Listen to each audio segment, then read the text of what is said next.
வணக்கம். இந்த நாளில் சின்ன சின்ன வெளிச்சங்களில் இன்னொரு புதிய சிந்தனையை தெரிந்து கொள்வோம்.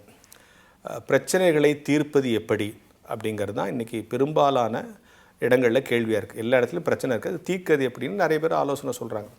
சிலர் ஆன்மீகமாக ஆலோசனை சொல்கிறாங்க, சிலர் நடைமுறை வாழ்க்கை ஆலோசனை சொல்கிறாங்க. ஆனால் இப்போ இன்னொன்று புது தியரி சொல்கிறாங்க. பிரச்சனைகளை வெளியே தேடாதீர்கள், பிரச்சனைக்கான தீர்வை வெளியே தேடாதீர்கள், உங்களுக்குள்ளேயே தேடுங்கள். எனக்கு தான் பிரச்சனை இருக்குது, அப்புறம் எனக்குள்ளேயே எப்படி தீர்வை தேட முடியும்னு நீங்கள் நினைக்கலாம்.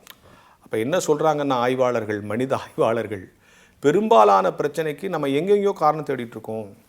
பேசிக்காக அதனுடைய காரணம் உங்ககிட்ட தான் இருக்கும் அப்படின்னு. அதுக்கு ஒரு கதை. ஒரு பெண் டாக்டர்கிட்ட போய் எனக்கு தலைவலிக்குதுன்னாராம். அப்படின்னு சொன்னோடனே இவர் ஏதோ மாத்திரை கொடுத்துறாரு, திருப்பி ஏதோ தலைவலிக்குது சொன்னோன்னே டாக்டர்னா உனக்கு தலைவலிக்கு சரியாகணும்னா நிறைய பணம் செலவாகும், பரவாயில்லையா? எவ்வளோ பணம் செலவானாலும் பரவாயில்ல, தலைவலி போகணும். அப்போ அவர் சொன்னார், நீ போட்டிருக்கிய ஒரு மூக்குத்தி, அதை கட்டி கொடுத்துரு, நான் அவனுக்கு சரி பண்ணிடணும். அவள் தலைவலி போனால் போதும், மூக்குத்தியை கட்டி கொடுத்துட்டான். 3 நாள் கழிச்சு வந்தார். 3 நாள் கழிச்சு வந்தோடனே இப்போ தலைவலிக்கு தானே, 3 நாள் எனக்கு தலைவலி இல்லைன்னார்.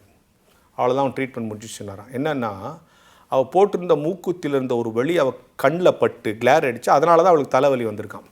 இந்த மூக்குத்தியை கட்டி கொடுத்தோடனே தலைவலி நின்று போச்சு. இதான் காரணம்னு கையில் கொடுத்துட்டாராம். இவ்வளவு நாள் தலைவலிக்கு என்ன பிரச்சனை அவர் தேடிக்கொண்டிருந்தது, அவளுக்கு போட்டிருந்த மூக்குத்தினால தான் அவளுக்கு தலைவலி பிரச்சனைங்கிறத அவள் தெரிஞ்சுக்கிட்டான்னு ஒரு கதை இருக்குது. இப்போ என்னென்னா பலவேறு பிரச்சனைகளுக்கு அவங்கள சரி பண்ணலாமா, இவங்கள சரி பண்ணலாமா, அவங்கள மாற்றலாமா, இவங்கள மாற்றலாமா, நம்மளை மாற்றிட்டு போயிட்டு நம்ம பிரச்சனை இல்லாமல் தீர்த்துக்கணுங்கிறது தான் சரியான சொல்யூஷனாக, சரியான ஃபார்முலாவாக இருக்கும். பிரச்சனைகளுக்கான தீர்வை வெளியே தேடிக்கொண்டிருக்க இன்னும் பிரச்சனைகள் அதிகமாகும்.